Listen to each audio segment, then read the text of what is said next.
बाप को आश्रम में छोड़ने के बाद बेटा बाप को एक अनाथ आश्रम छोड़ने आया था। साथ में बाप के सारे कपड़े और कुछ जरूरी सामान का बैग भी लाया था। बेटे ने अनाथ आश्रम के मैनेजर से सारी जरूरी बातें कर ली और बाप को वहीं पर छोड़कर जाने लगा। बेटा अभी अनाथ आश्रम के बाहर निकला ही था कि उसका फोन बजा। फोन उसकी पत्नी का था, जो दूसरी तरफ से पति को कह रही थी, वापस आने से पहले ससुर जी से कह देना कि किसी छुट्टी या त्योहार पर हमसे मिलने नहीं आएंगे तो भी चलेगा। आप वहीं पर खुशी से रहिए और हमें भी यहाँ सुख से रहने दीजिए।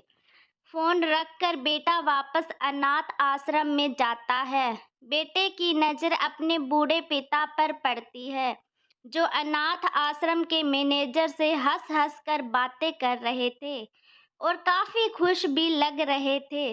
बेटा सोच में पड़ जाता है कि उसका पिता अनाथ आश्रम के मैनेजर को कैसे जानता है। थोड़ी देर इंतजार करने के बाद जब उसका पिता मैनेजर से दूर जाता है, तब बेटा मैनेजर के पास पहुंच जाता है और उससे पूछता है कि आप मेरे पिताजी को कैसे और कब से जानते हैं। मैनेजर बेटे को बताता है, मैं तुम्हारे पिता को कई सालों पहले तब से जानता हूँ जब वह अनाथ आश्रम में एक अनाथ बच्चे को गोद लेने आए थे।